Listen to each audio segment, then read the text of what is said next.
Hello बच्चों, कैसे हैं आप लोग। तो चलो शुरू करते हैं आज का टॉपिक। आज का टॉपिक है जब मुझे सांप ने काटा। तो इसमें लेखक अपने साथ घटी घटना के बारे में बता रहा है।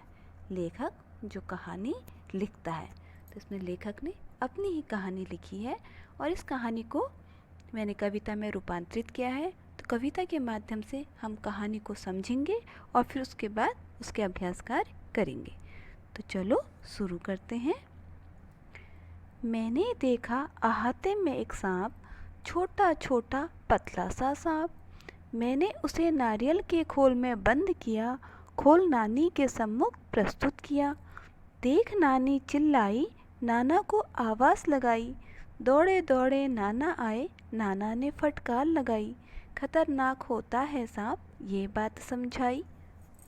तो जो लेखक था, तो छोटा सा बच्चा, उसने अपने अहाते यानी आंगन में एक सांप देखा और उसको देख करके भागने लगा। तो उसने एक नारियल के खोल यानी कि नारियल के आवरण में, नारियल तुमने देखा होगा, तो नारियल खा करके खोल वहाँ फेंका हुआ होगा, तो उस खोल में जा कर के सांप घुस गया। और लेखक ने क्या किया, उसे एक पत्थर से बंद कर दिया और उस खोल को लेकर के नानी के पास दौड़ाया। और नानी डर गई और चिल्लाने लगी। तो आवाज़ सुनकर नाना आए और नाना ने लेखक को फटकार लगाई। फटकार यानी कि डांट लगाई और खोल छीन करके दूर फेंक दिया और बच्चे को बताया कि सांप खतरनाक होता है, इससे नहीं खेलना चाहिए। उसी दिन बर्र ने मुझको काटा, नानी समझे सांप। ले नाना मुझको दौड़े एक बूढ़े के पास। वह मंत्र पर सबको बहलाता था, तरह तरह के करतब करते जाता था। मैं कैसे बताऊं, मुझे बर्र ने काटा था, हर कोई डपट चुप कराता था। अब नाना ने वो खोल तो फेंक दिया और उसी दिन क्या हुआ, शाम के समय लेखक खेल रहा था तो उसको बर्र ने काट लिया। बर्र यानी कि ततैया, तुमने देखा होगा, तो उसने काट लिया और लेखक की उंगली नीली पड़ गई। तो वो दर्द से कहाने लगा, चिल्लाने लगा। तो नानी ने समझा कि इसको सांप ने काट लिया है और नाना उसको लेकर के, जो नाना जी हैं, वो उसको लेकर के दौड़े दौड़े एक बूढ़े के पास गए। बूढ़ा जो झाड़ फूँक करता था। तो उन्होंने बूढ़े को दिखाया। तो बूढ़ा क्या करने लगा, तरह तरह के मंत्र पढ़कर सबको बहलाता यानी कि फुसलाता था और तरह तरह के करतब करते जाता था। कुछ कारनामे तमाशे करके सबको फुसला रहा था। अब लेखक बताना चाहता था कि मुझे बर्र ने काटा है, लेकिन कभी उसके नाना और कभी वो बूढ़ा उसको डांट करके चुप करा देते थे। डपट यानी कि डांट कर। फिर क्या हुआ, अब उसने मुझे दवा पिलाई, फिर अपनी की खूब बड़ाई। देखो मेरी दवा का ऐसा है असर, सांप के कांटे को जो कर दे बेअसर। मुझे ठीक देख नाना खुश हुए, बूढ़े को खूब उपहार दिए। अब बूढ़े ने क्या किया, उसके सामने पीतल के बर्तन में पानी रखा, उसमें उसकी उंगली डुबाई और थोड़े मंत्र पढ़े और फिर उसके बाद उसको वो पानी पिला दिया। और फिर अपनी बड़ाई यानी कि अपनी तारीफ़ करने लगा कि देखो मेरा ऐसी दवा है कि जिसने सांप के कांटे को बेअसर कर दिया। यानी कि इतना जहरीला सांप था, लेकिन मेरी दवा से, मेरे मंत्रों से ये ठीक हो गया। और नाना ने देखा कि उसका जो बच्चा है ठीक हो गया, तो बहुत खुश हुए और उन्हें उस बूढ़े को खूब ढेर सारे उपहार दिए, यानी खूब सारे भेंट में चीज़ें दी खुश होकर के। और फिर इस तरह से बच्चे को लेकर घर आ गए। तो हमारी कहानी कविता के माध्यम से पूरी हो गई। अब इसके अभ्यास कार्य को देखते हैं कि तुम कहानी से क्या क्या समझे। तो सबसे पहले है, नाना मुझे झाड़ फूँक वाले आदमी के पास क्यों ले गए। तो लेखक पूछ रहा है कि जो नाना थे मेरे, वो मुझे झाड़ फूँक वाले आदमी के पास क्यों ले गए थे। मेरी उंगली में बर्र ने काट लिया था, नाना को लगा कि मुझे सांप ने काटा है, इसलिए मुझे झाड़ फूँक वाले आदमी के पास ले गए।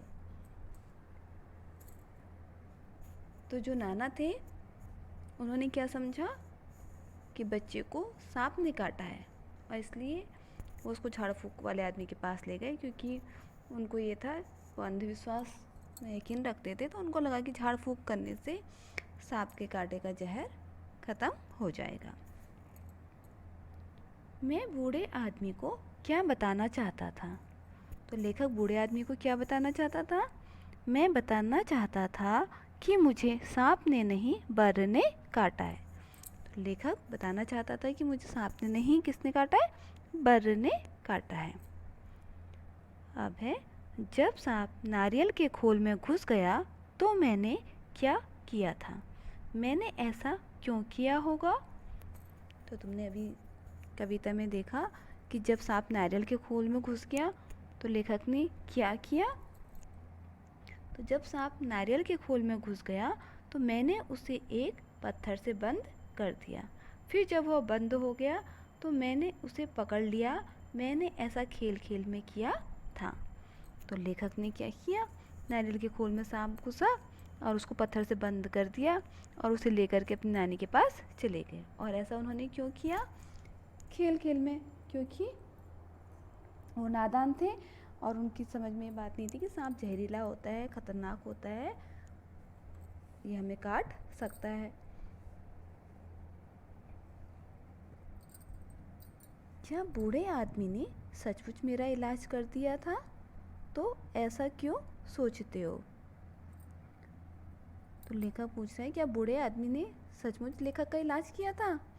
अगर हाँ तो क्यों, और नहीं तो बताओ क्यों? तो बूढ़े आदमी ने मेरा इलाज नहीं किया था क्योंकि मुझे सांप ने नहीं बर ने काटा था। तो लेखक को तो सांप ने काटा ही नहीं था, तो बूढ़ा इलाज किया करता? बूढ़े लेखक को तो बर ने काटा था। अब अगला है, मुझे असल में सांप ने नहीं काटा था, फिर भी मैंने अपनी कहानी का नाम जब मुझको सांप ने काटा क्यों रखा है? तुम इससे भी अच्छा कोई नाम सोचकर बताओ। तो लेखक को सांप ने काटा नहीं था, लेकिन लेखक ने अपनी कहानी का नाम क्या रखा? जब मुझको सांप ने काटा। तो लेखक कह रहे कि मैंने ऐसा क्यों किया होगा, और क्या तुम इससे अच्छा कोई नाम सोचकर बता सकते हो? तो इसका उत्तर देखते हैं। यह पूरी कहानी सांप के काटने पर घूमती है। नाना जी के मन में सांप का डर था। जब लेखक को बर काट देता है तो उन्हें लगता है कि सांप ने काटा है और झाड़ फूँक करने से यह ठीक हो जाएगा। इस कहानी का शीर्षक हो सकता है अंधविश्वास, गांव का डॉक्टर, नाना का डर। तो ये कहानी पूरी क्या थी? सांप के काटने के आसपास घूमती थी, इसलिए लेखक ने इस कहानी का नाम सांप, जब मुझे सांप ने काटा, रखा है। और इस कहानी का और शीर्षक हो सकता है जैसे अंधविश्वास, क्योंकि नाना उसको डॉक्टर के पास या अस्पताल ले जाने के बजाय झाड़ फूँक वाले के पास ले गए।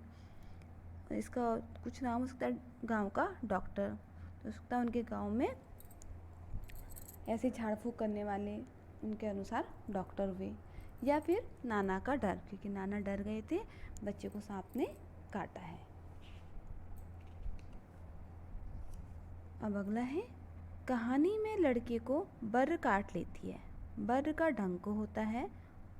कुछ और कीड़ों के नाम लिखो जो डंक मारते हैं। तो अभी तक तो जो प्रश्न थे वो कहानी से ही संबंधित थे, जो कुछ कहानी में घटा था। अभी तुम सोच के बताओ कि जैसे कहानी में लड़के को बर काट लेते हैं तो बर का क्या होता है? डंक होता है। तो कुछ ऐसे कीड़े मकोड़े के नाम जिनके डंक होते हैं, तो जैसे मधुमक्खी, बिच्छू, ततैया, मच्छर, ये क्या होता है? डंक मार के काटते हैं। अब मैं बूढ़े को कुछ बताना चाहता था पर बता नहीं सका। क्या तुम्हारे साथ भी कभी ऐसा हुआ है? तो कई बार हमारे साथ भी ऐसी घटना घट जाती हैं कि हम कुछ बताना चाहते हैं पर बता नहीं पाते हैं। तो इसके उत्तर को हम इस तरह से लिख सकते हैं, हाँ ऐसा एक बार हुआ था। मेरी अपने दोस्तों से लड़ाई हो गई। कसूर मेरा था पर मेरे दोस्त ने बहुत मार खाई। उस समय मैं बताना चाहता था कि इसमें इसकी गलती नहीं है, परंतु पिटाई के डर से मैं कुछ बोल नहीं पाया। तो इस तरह से तुम अपने उत्तर अपने मन से भी लिख सकते हो। अबे, क्या तुमने कभी सांप देखा है? तुमने सांप कहाँ देखा? उसे देखकर तुम्हें कैसा लगा? तो इसमें तुमने सांप देखा है, कहाँ देखा है और सांप देखकर तुम्हें कैसा लगता है वो लिखना है। तो जैसे एक उदाहरण के लिए मैंने लिखा है, मैंने सांप कई बार देखा है। कभी हमारे खेतों में आ जाता है। एक बार हमारे स्कूल में भी आया था और सांप को देखकर हमें डर लगता है। तो इस तरह से तुम अपने शब्दों में अपने उत्तर लिख सकते हो। तुम क्या करोगी अगर तुम्हें या तुम्हारे आसपास किसी को बर काट ले? अब तुम्हारे आसपास अगर किसी को बर काट ले तो तुम क्या करोगे? तो बर काटने पर हम क्या कर सकते हैं? बर के काटने पर उस जगह पर कोई लोहे की चीज़ रगड़ देंगे, इससे डंक निकल जाता है, या नींबू भी रगड़ सकते हैं, इससे भी डंक निकल जाता है और उसे तुरंत डॉक्टर के पास ले जाएंगे। तो अगर किसी को बर काट ले तो हम वहाँ पर नींबू रगड़ सकते हैं, लोहे की कोई चीज़ रगड़ सकते हैं, टिक निकल गया ठीक है, और ज़्यादा परेशानी है तो उसको डॉक्टर के पास ले जाएंगे। अच्छा, दूसरा है किसी को चोट लग जाए तो। अब किसी को चोट लग जाए तो क्या करोगे? किसी को चोट लग जाए तो तुरंत उसे डिटॉल से धोकर पट्टी बांध देंगे, और ज़्यादा लगी हो तो उसको तुरंत डॉक्टर के पास ले जाएंगे। तो उसमें यह कर सकते हैं, हम उसके घाव को धो सकते हैं, साफ पट्टी बांध सकते हैं और आवश्यकता अनुसार डॉक्टर के पास ले जा सकते हैं।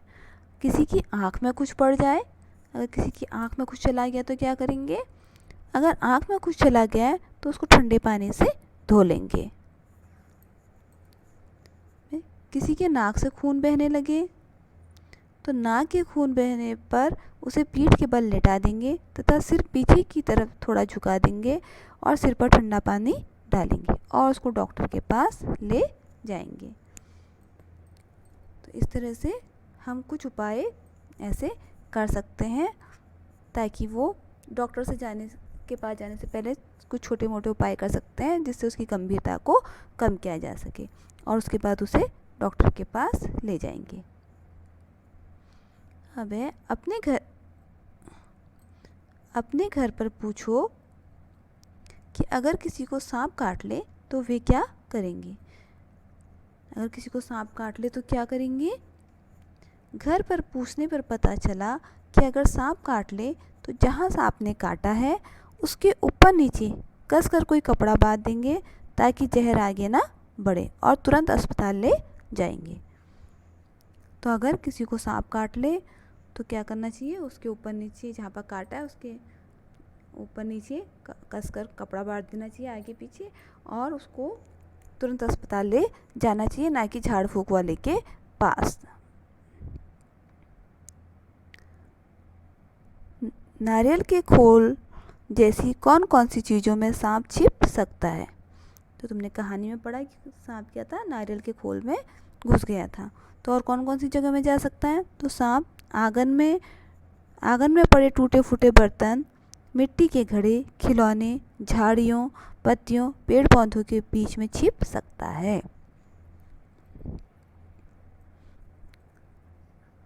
अब है वह खोल अहाते में कैसे पहुंचा होगा? तो खोल अहाते में कैसे आया होगा नारियल का? लेखक या उसके परिवार वालों ने नारियल निकालकर खोल वहीं फेंक दिया होगा। तो तुमने नारियल देखा होगा पूरा, तो उन्होंने क्या करा होगा? नारियल खाया होगा, खोल निकाला और आंगन में फेंक दिया होगा। अब अगला है, नीचे कुछ शब्द दिए गए हैं, इन शब्दों में से कुछ शब्द घर से संबंधित हैं, उन पर घेरा लगाओ। तो यहाँ पर कुछ शब्द दिए हैं जिनका संबंध घर से है। तो ऐसे कौन कौन से शब्द हैं जिनका संबंध घर से, उन पर घेरा बनाना है। तो जैसे अहाता, आंगन, बरामदा, जीना, अटारी, आला, रसोई, छज्जा, दालान, कमरा, मुंडेर, ये शब्द जो हैं घर से संबंधित हैं। घरों में ये सब चीज़ें होती हैं, जैसे आंगन होता है, बरामदा होता है, सीढ़ियाँ होती हैं, जाले होते हैं, जो छोटे छोटे जाले जैसे बने होते हैं सामान रखने के लिए, जैसे अटारी कहते हैं, आला, रसोई, कमरा, ये सब चीज़ें घर में होती हैं। नीचे लिखे वाक्यों का मतलब बताओ। तो यहाँ पर कुछ वाक्य दिए हैं, उसको तुम अपने शब्दों में कैसे कहोगे। जैसे सांप पास की झाड़ी में गायब हो गया, तो उसको हम कैसे कह सकते हैं, सांप पास की झाड़ी में चला गया। वह मुझे गोद में उठाकर भागी, इसको हम कह सकते हैं वह जल्दी से मुझे गोद में लेकर दौड़े। अब बच्चा खतरे से बाहर है, तो इसका अर्थ क्या हुआ, अब बच्चा ठीक है। नाना ने उसके लिए बहुत सी चीज़ें भेंट में दी, तो इसको हम कैसे कह सकते हैं, नाना ने उसे बहुत सी वस्तुएं उपहार में दी। अब है, अलग अलग निशानों से पता चलता है कि बात कैसे कही गई होगी। अब नीचे लिखे वाक्यों में सही निशान लगाओ। तो यहाँ पर कुछ वाक्य दिए हैं, उसमें सही निशान लगाकर सही तरीके से पढ़ना है। तो जैसे नानी चीख उठी, तो यहाँ पर ये विस्मयबोधक चिन्ह आया है जो आश्चर्य को प्रकट करता है। तो क्योंकि सांप को देखकर क्या होगा, एकदम से घबराहट, आश्चर्य। सांप धीरे धीरे रेंग रहा था, ये वाक्य पूरा हो गया तो पूर्ण विराम आ गया। क्या तुम बाजार चलोगे, तो यहाँ पर क्या हो रहा है, प्रश्न पूछे कि क्या तुम बाजार चलोगे, तो यहाँ पर क्या आएगा, प्रश्नवाचक चिन्ह। चुपचाप बैठो, हिलना डुलना मत, तो यहाँ पर दो आ गए हैं, एक विस्मयबोधक चिन्ह आ गया और एक पूर्ण विराम। तुम्हें कहानी कैसी लगी, ये प्रश्नवाचक चिन्ह आ गया क्योंकि प्रश्न पूछ रहे हैं। कितनी मीठी है, तो ये विस्मयबोधक चिन्ह आ गया और यहाँ पर पूर्ण विराम आ गया। तो इस तरह से इन विराम चिन्हों से बातों को कहने का ढंग पता चलता है और बात किस तरह से कह गई है ये पता चलता है। अब तुम लड़के को क्या कहोगी, कारण देखकर बताओ। निडर, नादान, होशियार, शरारती, डरपोक। याद रखो खोल में सांप लेकर भागा था। अगर तुमने कहानी पढ़ी तो लेखक को तुम क्या कहोगे, निडर, नादान, होशियार, शरारती, डरपोक। तो हम क्या कहेंगे, हम लड़के को नादान कहेंगे, वो सांप से खेल रहा था जबकि सांप जहरीला तथा खतरनाक हो सकता है। तो जो बच्चा था, लेखक था, उसको हम क्या कहेंगे, नादान, क्योंकि सांप जहरीला खतरनाक हो सकता था, उसकी जान भी जा सकती थी। तो ये बच्चे की नादानी थी जिसने सांप को पकड़ने का खेल किया। अब सांप धीरे धीरे रेंग रहा था। यहाँ धीरे शब्द का 2 बार प्रयोग किया गया है। ऐसे ही और कुछ शब्द लिखो और उनके वाक्य बनाओ।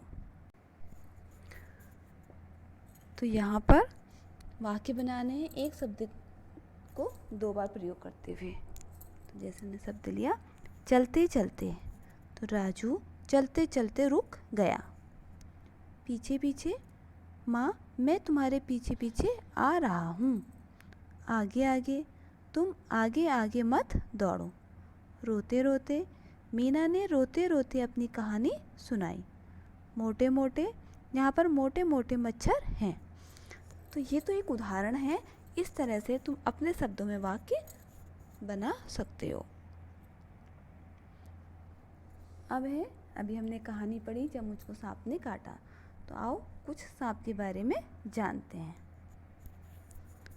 तो सांप की क्या क्या विशेषताएं होती हैं। तो सबसे पहले, सांप अपना भोजन चबाते नहीं हैं, वह भोजन साबुत निगलते हैं।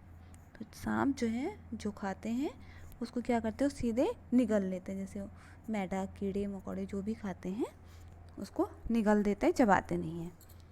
दूसरा है, सांप कभी बढ़ना बंद नहीं करते। तो जो सांप है वो जब तक जीवित रहते हैं उनकी लंबाई बढ़ती जाती है। सांप नाक से नहीं सूंघते, सूंघने के लिए जीभ का इस्तेमाल करते हैं। तो जैसे हम कोई चीज़ सूंघने के लिए नाक का इस्तेमाल करते हैं, तो सांप जो है सूंघने के लिए जीभ का इस्तेमाल करते हैं। सांप के कान नहीं होते, इसलिए सांप बीन की धुन सुनकर नहीं नाच सकते। वास्तव में वह बीन बजाने वाले सपेरे से डरकर अपना फन फैला लेता है और लोग समझते हैं वह झूम रहा है। तो जो सांप होता है उसके कान नहीं होते, वो कान नहीं सुनता है। हमने देखा है कि सपेरा बीन बजाता है और सांप नाचता है, तो लेकिन वो बीन की आवाज़ सुनता नहीं है। वो तो सपेरे के चलने से, सपेरे को देखकर, और जो सपेरा चलता है इधर उधर तो उससे धरती पर जो कंपन होता है उसको महसूस करके अपना फन फैला लेता है और लोगों को लगता है कि वो नाच रहा है। सांप दूध नहीं पीते। कुछ सपेरे सांप को ज़बरदस्ती दूध पिलाते हैं, पर इससे सांप मर भी सकता है। तुमने देखा होगा कभी नाग पंचमी या कभी किसी कारण से लोग सांप के लिए दूध रख देते हैं, और सपेरे भी, कुछ सपेरे भी ज़बरदस्ती लोगों को दिखाने के लिए सांप को दूध पिलाते हैं, लेकिन सांप जो होता है वो दूध नहीं पीता है और ज़बरदस्ती करने से सांप मर भी सकता है। भारत में लगभग 50 तरह के सांप जहरीले हैं, पर सिर्फ 4 सांपों के जहर से आदमी को खतरा होता है। तो हमारे देश में लगभग 50 तरह के जहरीले सांप पाए जा सकते हैं, जिनमें से 4 तरह के सांपों का जहर आदमी के लिए खतरनाक होता है। तो ये तो हमने सांपों के बारे में जाना और कहानी पढ़ी। अब इस कहानी को मैंने कविता के रूप में लिखा है। कविता को पढ़ करके तुम इसे अपने शब्दों में कहानी में परिवर्तित करने का अभ्यास करना, और इसमें जो अभ्यास कार्य दिए हैं उसे साफ सुंदर राइटिंग में अपनी कॉपी में करना। और अगली बार मिलेंगे आप अगले वीडियो के साथ। तब तक के लिए बाय बाय।